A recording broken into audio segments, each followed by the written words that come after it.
reveal for dishing the latest dirt. We have the inside story on the breakups making international headlines.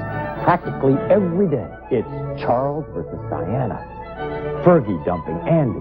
Queen Elizabeth and Prince Philip. Well, if anybody knows what's really going on at Buckingham Palace, it's Nigel Dempster, the royal reporter for the London Daily Mail. He actually knows these people, and he's here with every juicy detail. Plus, another love match that went sour. We'll hear all about her affair with tennis star Martina Navratilova from Judy Nelson herself. And it's all next, right here, on the Maury Povich Show.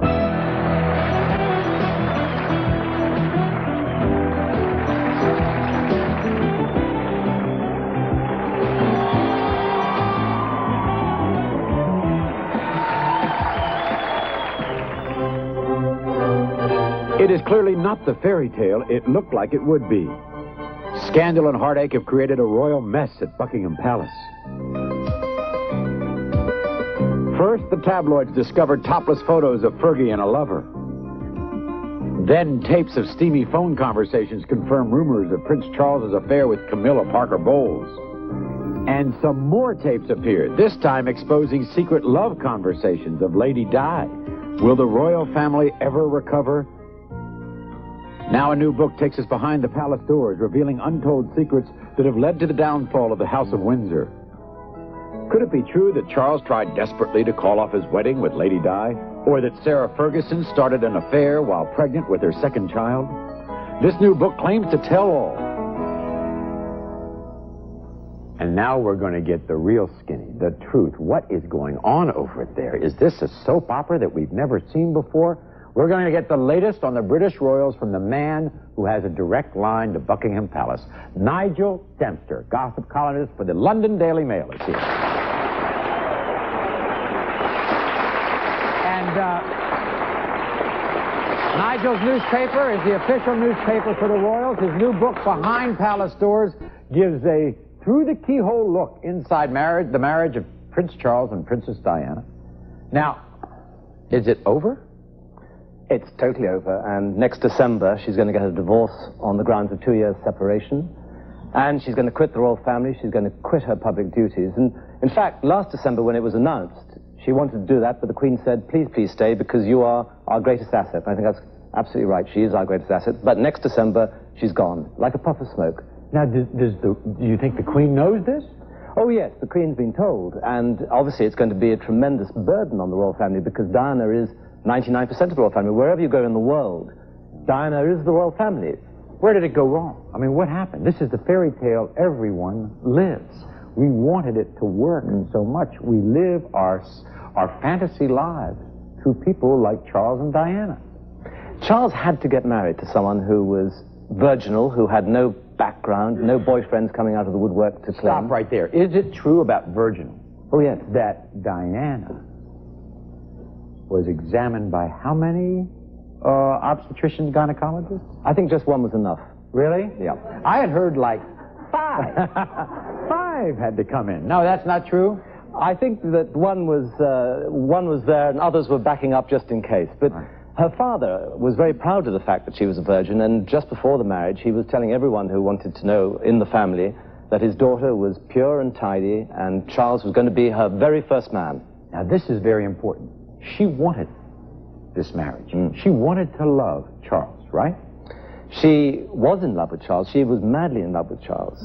Not just the thought of Charles. She liked this. I mean, it was okay. She was in love with this man. She'd grown up with the royal family. Her father had been the equerry to the Queen, and they'd been at Sandringham. They had a house there, and she'd seen this man from afar. He's 12 and a half years older, but she'd always hear a word to him, and suddenly there he was laying siege to her.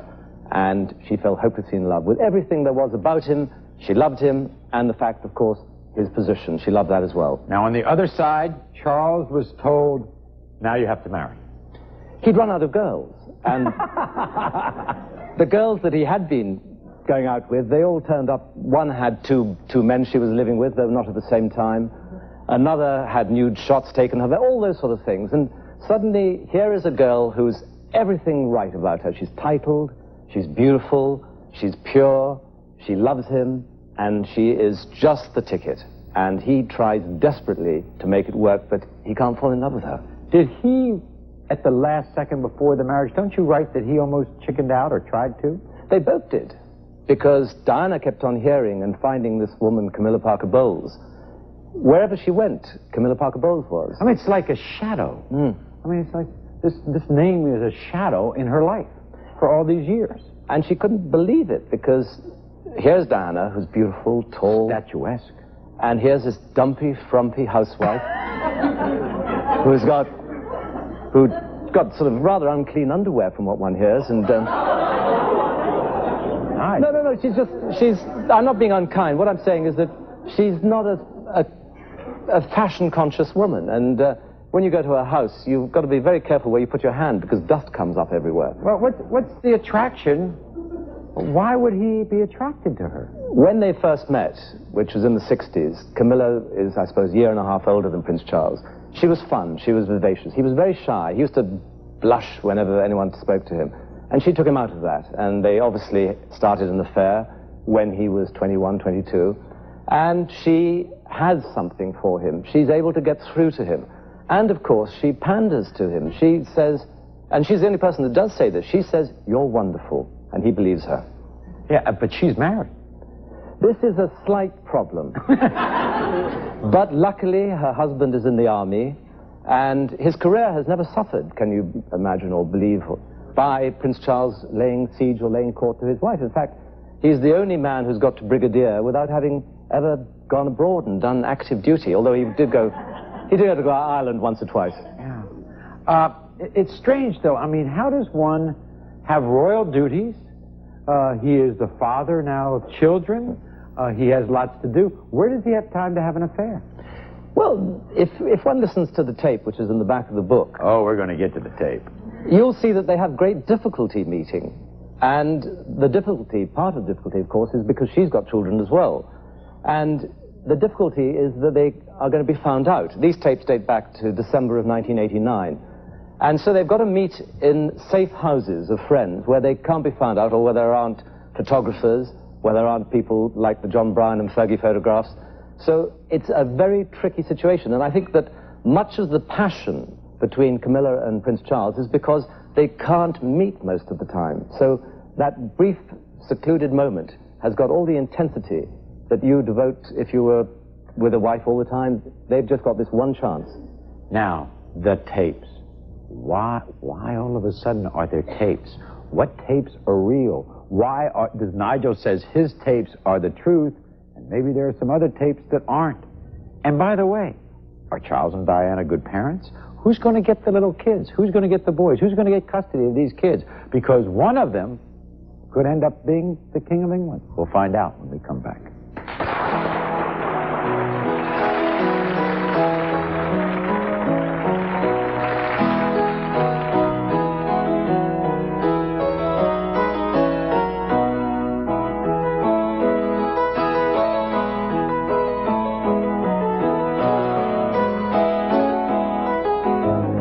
Later, Martina Navratilova's former lover gives us the inside word on her highly publicized court battle with the tennis champion.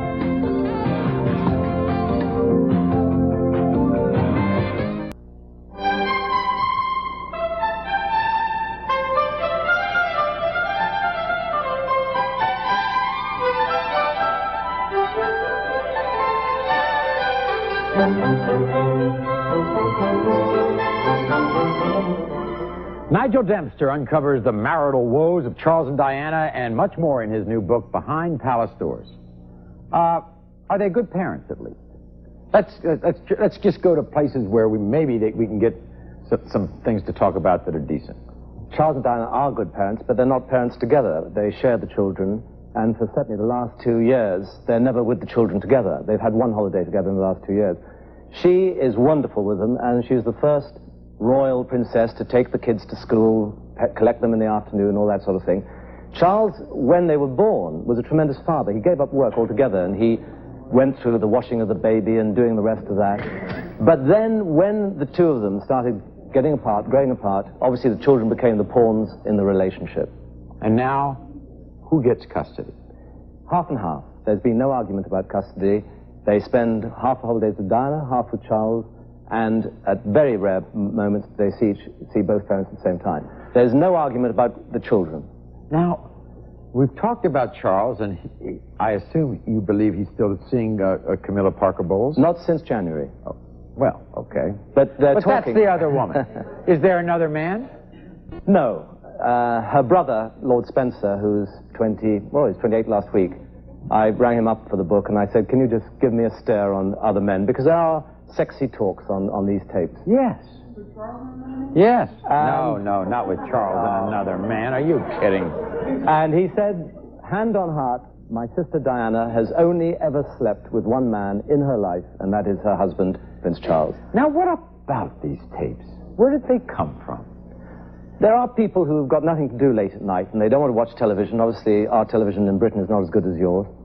So they buy these scanning devices, and at 2 or 3 o'clock in the morning, they listen in to telephone conversations. How do you listen in? I mean, you have to have a cellular phone, first of all, don't you? Not necessarily. It helps, but not necessarily. You've got to have a scanning device which cuts in on telephone calls. Now, what is this I read about M5 or M15? What's the name of that? MI5? MI5. That's the kind of secret service of Great Britain. That's like our CIA, whatever. These are where some tapes came from? We believe that they rebroadcast them because the Diana tape is dated to December the 31st, 1989, New Year's Eve. And yet the man who sold them to a newspaper, he picked them up and recorded them on January the 4th. So someone somewhere got hold of the conversation and then rebroadcast it so these hams could pick it up. And then suddenly, eureka, several people got this Diana conversation and started trying to sell it to the newspapers. Yeah. Now, what about the Queen? Where does she stand on all this? Does she like Diana? She loves Diana, inasmuch as she admires Diana, because Diana is the royal family. She is the most popular woman in the world. Well, let's back that up. Diana is the most important person of royalty. As far as people abroad regard the British and the British royal family, she is the royal family. So if she is looked upon as a great example of what's going on in the royal family, the Queen would want her because guess what? The royal family's got to survive, right? They'll pull in the tourists. They've got to stay as the constitutional head of the monarchy. The monarchy's got to be the constitutional head of Britain. And without Diana, it's going to be very tough going. Now, you think Charles is going to be king? He changes his mind. One day he says, I want to be king, and the next day he says, I want to marry Camilla. He can't do both, because the British public don't mind a divorced man being king, but they couldn't possibly put up with Charles remarrying and then being king. What do they think of Charles now? I think confused. They think he's blown it. Here he had the most beautiful woman in the world, to some, to many, and it's been revealed that he neglected her, never loved her, hasn't slept with her for 7 years, and behaved so badly to her that she contemplated committing suicide, and at the very worst had an appalling illness, bulimia, whereby she gorged food and then sticked it up immediately. Nigel, I know you're very good. I know you have great sources. How do you know they haven't slept together in 7 years? She says so. I mean, it is almost to the date. They slept together last time when they went on a tour. How do you know this? How do you know? Maybe they didn't. Maybe they got drunk one night. Who knows? Separate bedrooms, I'm afraid, Maury. And he moved out of the bed in Highgrove, which was Paul Poster, into a little camp bed next door. And she says, and she said it to many people amongst her friends, the last time they slept was on a state visit to Portugal in 1966. This explains... 1986. 1986. 66 would be a bit difficult. Yeah. This explains why she has this dirty talk on the telephone with James Gilby, because she's got to have some form of sexual frisson, some sort of sexual excitement. So you think that's her outlet, these kind of salacious talks on the phone? I'm absolutely positive that's all it is. And James Gilby, according to her brother Charles, would have loved to have slept with Diana, but instead of which they have this rather extraordinary telephone excitement. Now, of course, there's the other side of the generation. Andrew and Fergie. What about them? A child, Prince Andrew, a man who in front of his mother becomes a gibbering nincompoop. You're so kind, Nigel. Well, this is Sarah saying it. She said that the sadness of Andrew is that he starts talking to his mother, and if the Queen doesn't show any interest, he just peters out. All right, we'll be right back with Nigel Dempster right after this.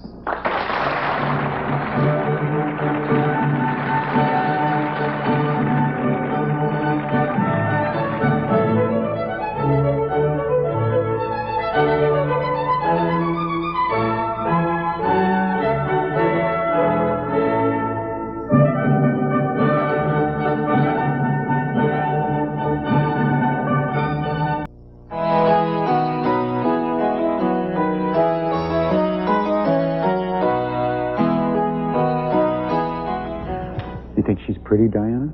I think she's beautiful. Okay. But my question is, do you think Charles is even capable of love? And this woman he's having an affair with, do you think he thinks her as a mother figure? I think that she's got one thing which Prince Charles's mother's got. She's got a very large bosom, and I don't know whether there's... I don't know whether that's got anything to do with it. Maternal instincts there? I think he is capable of love, but he's had an appalling upbringing, and Charles, his brother-in-law, says that he blames everything on Prince Charles's upbringing. They weren't brought up as children. They didn't have a mother. They had a monarch. Okay. Yeah. I'm interested in knowing just how damaging this is to the monarchy. The British people, what's their reaction? Will the monarchy die, disappear? I think the monarchy is already on its last legs, and I think that as long as the Queen is with us, we'll have a monarchy, because no one is ever going to do anything to get rid of the Queen. But wait a minute. As long as the Queen is with the Queen is what, in her 70s? She's 66. 66. And her mother is coming up to... Everybody's going, is that all? Is that all? Is that all? And her mother's coming up with to all 93. that money, you would think. And her mother's coming up to 93, so it's quite apparent that the Queen's going to live well into the 21st century. Will she keep the crown on her head her entire life? Yes, unless she has a stroke or some form of illness which is debilitating. I've always been interested in Princess Anne, and I would like to know if she is happy in her second marriage, and is she really pregnant? She isn't pregnant, but I saw them last weekend. They were playing golf up in Scotland. At least she wasn't, but he was.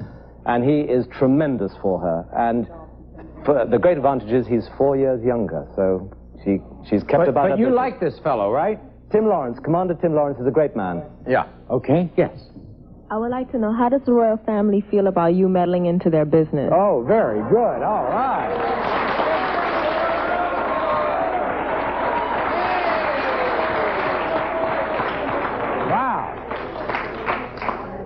Well, I have a bit of an advantage. My wife is the Queen Mother's niece, so there is a little bit of family relationship there. I think that the point of the royal family... What do they ever get in touch with you when you say these rather strident things oh, yes. about I mean, them? Prince Charles got in touch with me when Diana, 2 years ago, made it look as if she wasn't being given a birthday party, a 30th birthday party, and he got in touch with me and said, I've tried to give her anything she wants, she's refused, and she's making me look bad. So they use us as much as we perhaps use them.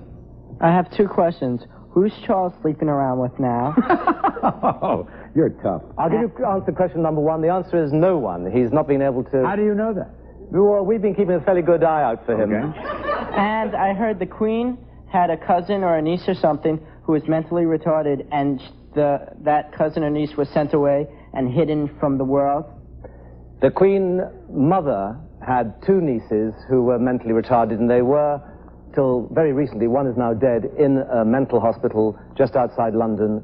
And sadly, there was nothing to be done with them because they just simply had no knowledge of their existence or where they were. Yeah. But that is true. They were hidden away. Yeah, I'd like to know, like, how you got all that information.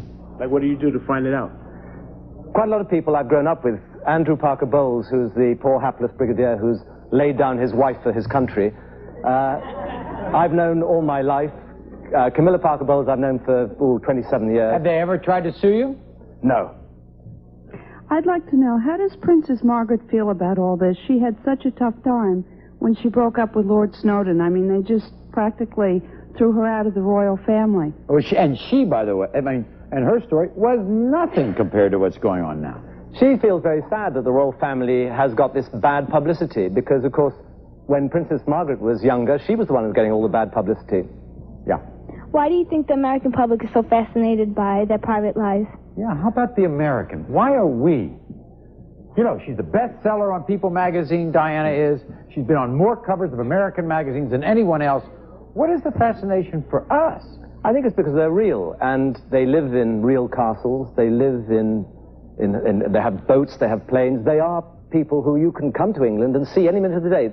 It's 1,000 years of history, and I think that obviously the American public doesn't have 1,000 years of history, nor do they have a royal family. I want to thank you so much, Nigel, for joining us today.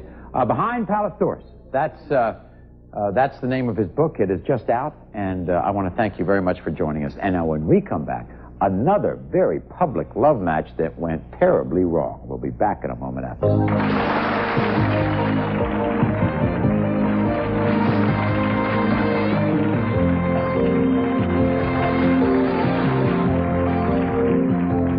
Next, Judy Nelson tells us all about her love match with tennis star Martina Navratilova right after this.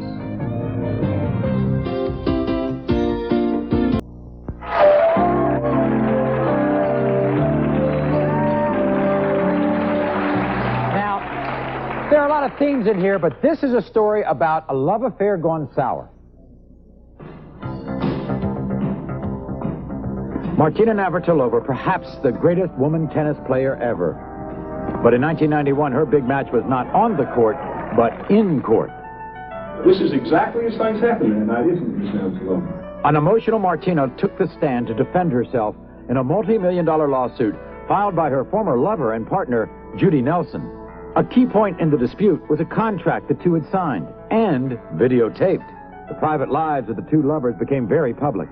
Feelings come out that have been hidden for a while, and it's not fun. Now, in her new book, Love Match, Judy tells about her prior lifestyle as a doctor's wife and a mom, and gives an account of her 7-year relationship with the famous tennis star. Now, Judy Nelson is here, along with Rita Mae Brown. Now, Rita is by the way, and not only is she the author of this book, Venus Envy, but I must say, I will give a personal endorsement, one of my favorite authors of all time. Her books are Ruby Fruit Jungle and Southern Discomfort and 6 of One are some of my favorite. So, I'll give you that accolade. All right? They're both here. Now,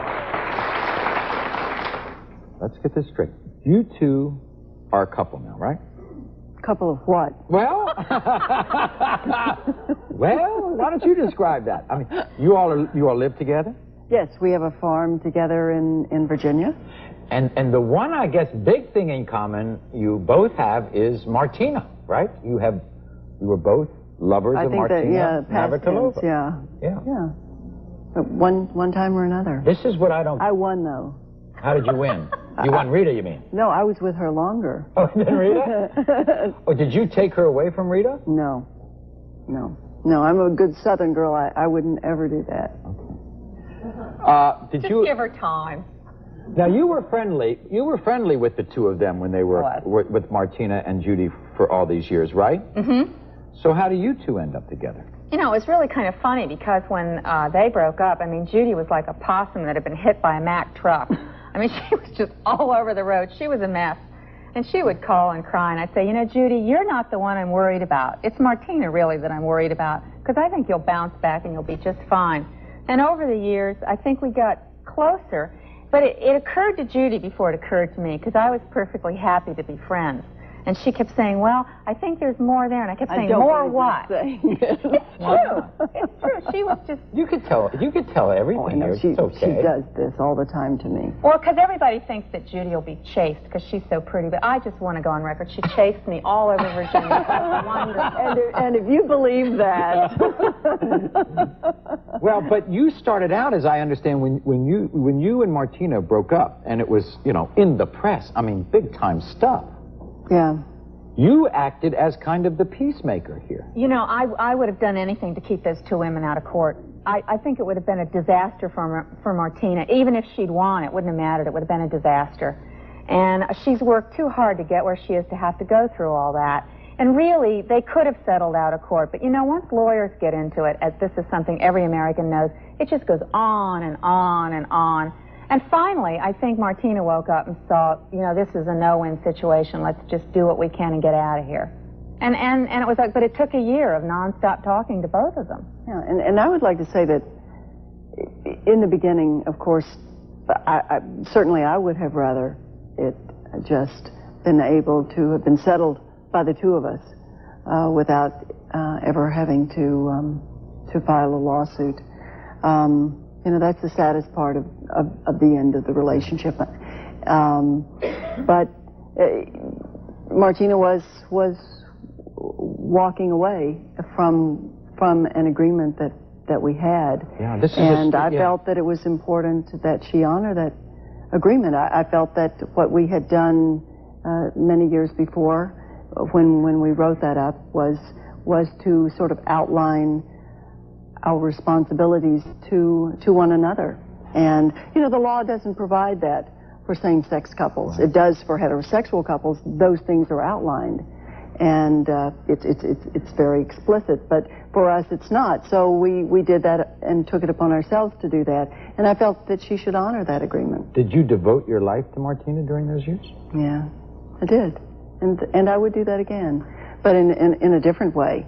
You know, I wouldn't be... I wouldn't take care of so much. I think I would pay more attention to... Don't you write that she left you for somebody else? I think what I really... there certainly is a story there about, you know, some faxes that were being sent back and forth to... Why are you laughing?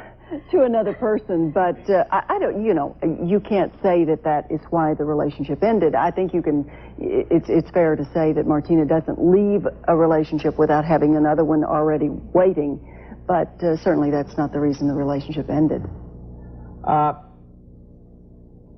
As I understand it, there was a videotape of this agreement. This was what I guess was considered the key evidence, because there were no other witnesses. That's correct, and that's exactly why there was a videotape. It's because what we had, we wanted to keep very private. But who insisted on the videotape, you or Martina? Actually, it wasn't insistence on either one of us, the part of either one of us. It was simply an idea of a way to have it witnessed, so to speak, without having to have witnesses there. Right. Because if you have a legal document, you have to have it witnessed.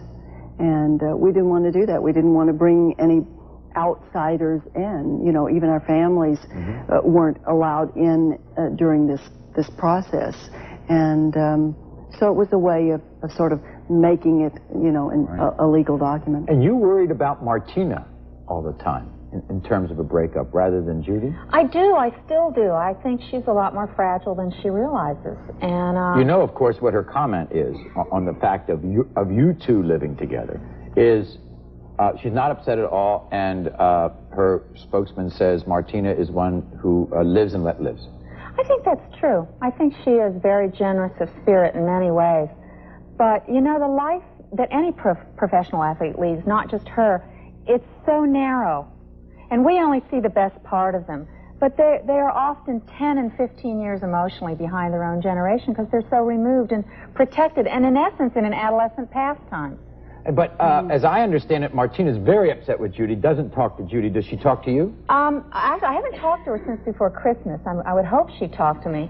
But I do believe she'll get over it. I really do.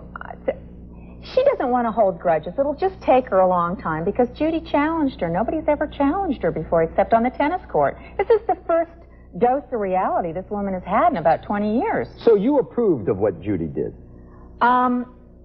I think if you have an agreement, you have to honor it. And I don't care whether it's legal or not. If you give somebody your word, you have to honor it. Have you had agreements with the people you've lived with? Well, I haven't lived with very many.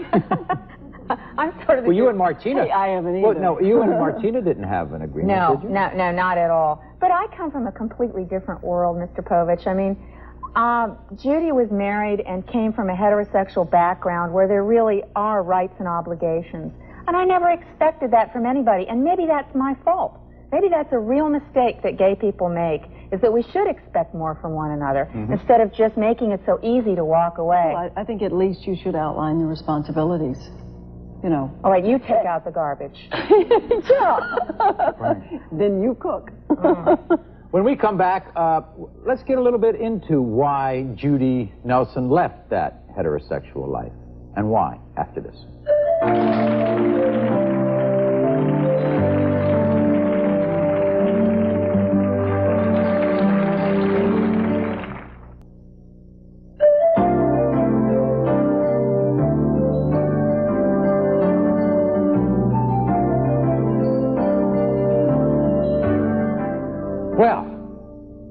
you are what? Made of the cotton bowl or something like that? I mean, you are... You're a beauty queen. You're a beauty queen when you were in college, right, or something? You know, it's interesting. Here I am, and certainly in midlife or beyond. Beyond. Now, wait a minute. Don't say that, because I'm beyond you two, so stop.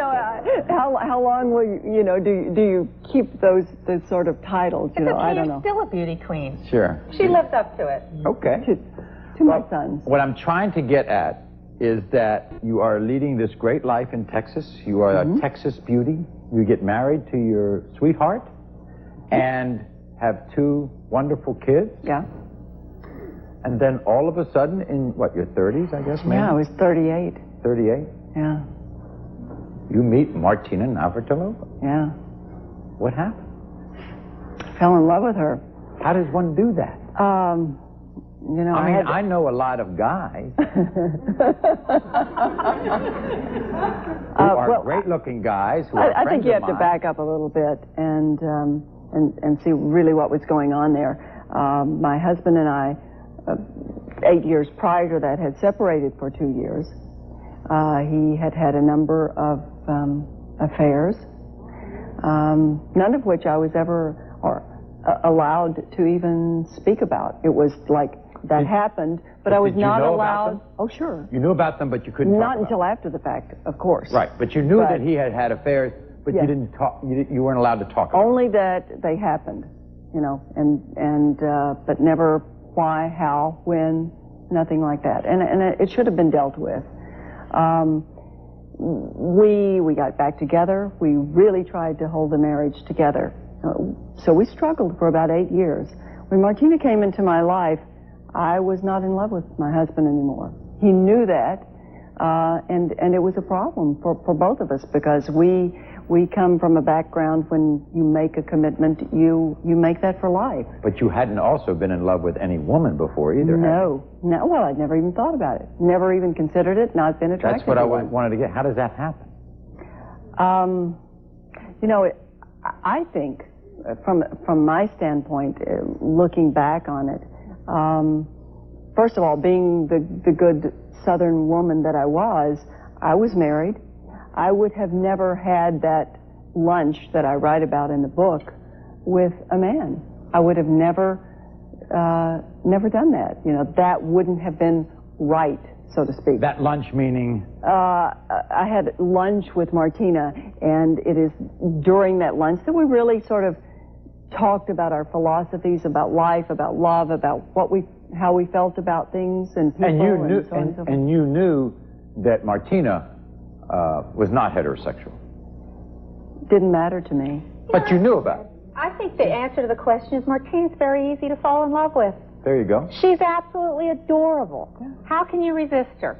Well, some women can. We could.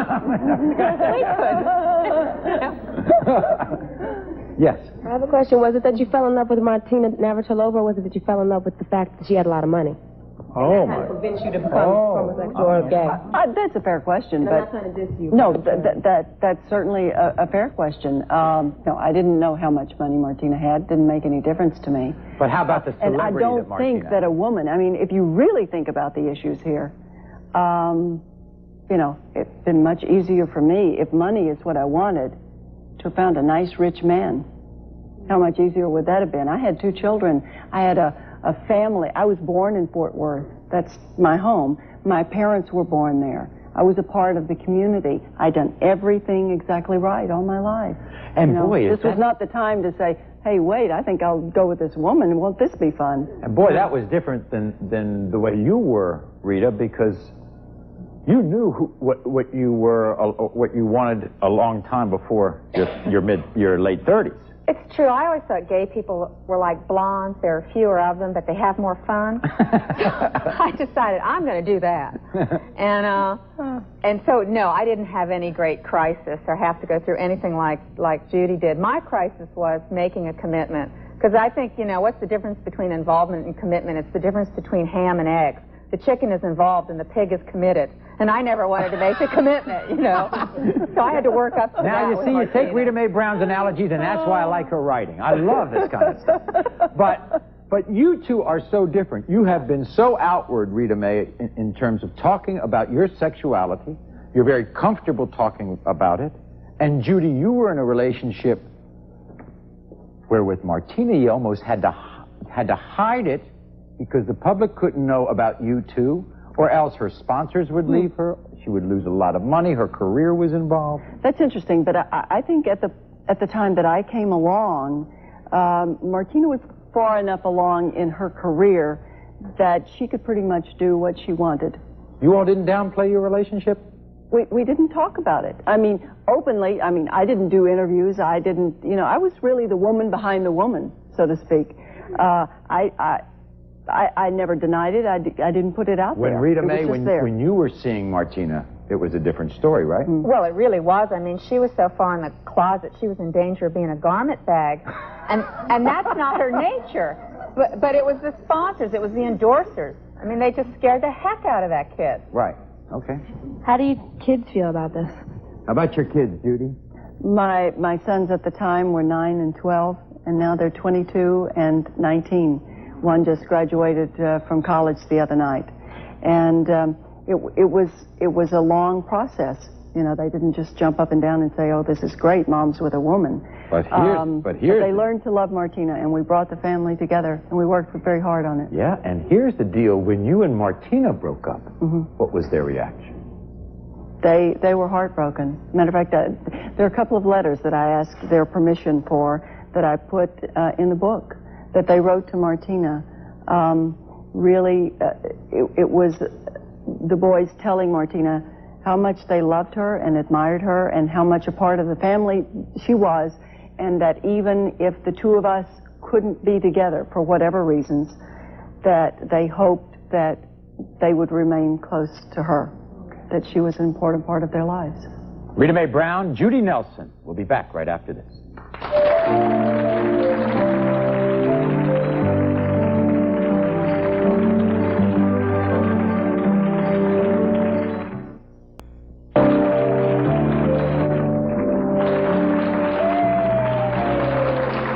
Starring Judy Nelson and Rita Mae Brown, both have written books, and we're talking about Judy's book about her life with Martina. By the way, Judy, do you consider yourself bisexual, gay, or do you label it? I really prefer no labels at all. Okay. You know, I think that we'll all do a lot better on all of these issues if we just look at the person.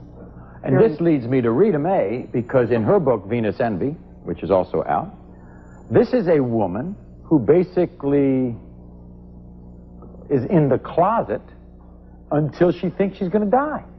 Right, and then she writes letters to her family and her friends, and she tells them exactly what she thinks of them, and incidentally, that she's gay. And what I want the reader to do is I want you all to imagine the letters you would write if you knew you could write and get away with it, that you'd never have to answer for those letters.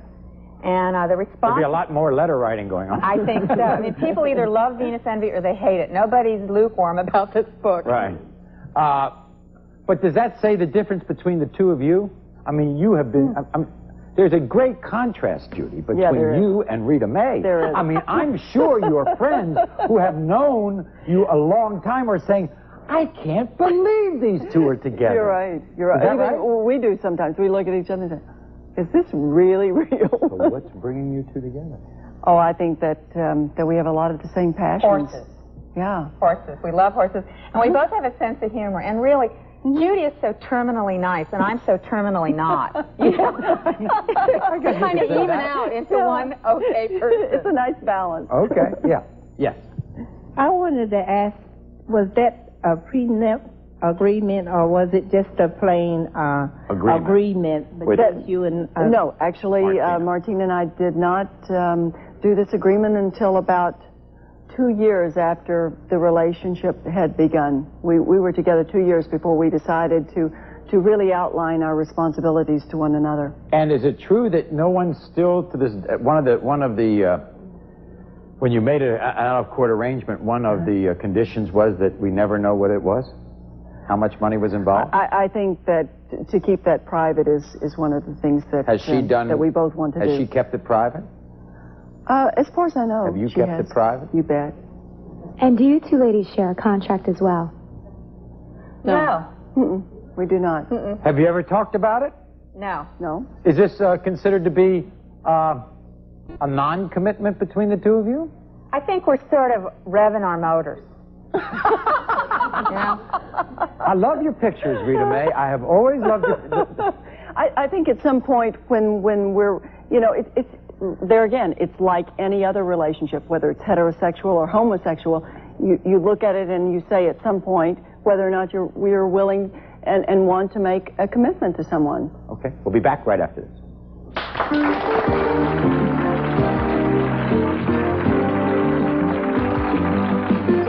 If you would like to join Maury in the studio audience, then call or write for free tickets. It's the Maury Povich Show, 221 West 26th Street, New York, New York, 10001. Or call 212-989-3622. Guests of the Maury Povich Show stay at the Lowe's New York Hotel, offering the finest in comfort, service, and value, conveniently located in the heart of Manhattan. Love Match, Nelson versus Navratilova. That is Judy Nelson's book, and Rita Mae Brown's latest is Venus Envy. And they're both out, and who knows, they're together. They got their engines revving. We need to sell a lot of books. Right. Now the question is, do you like cats, Judy? Oh, I love cats. Because you got to deal with cats if you deal with Rita Mae, right? Don't you know it? And I brought a couple of cats with me. You did?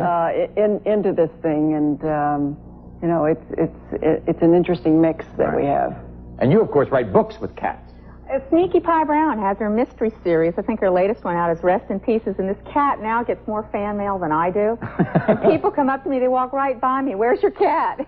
Well, it's good. I know Judy has been on the talk show tour, but it's good for you to be together. This is good. This is the first show you all have been together. Oh, God, are we really going to do that? Use this as an audition. You do well. Thank you so much. I appreciate it. Rita Mae Brown, Judy Nelson. Thank you out there, everyone. Until next time, America.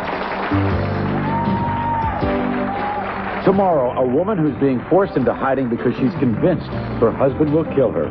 Plus, how a young woman survived a 4-day trip of terror. Tomorrow. A promotional fee has been provided by... Worried about your interview tomorrow?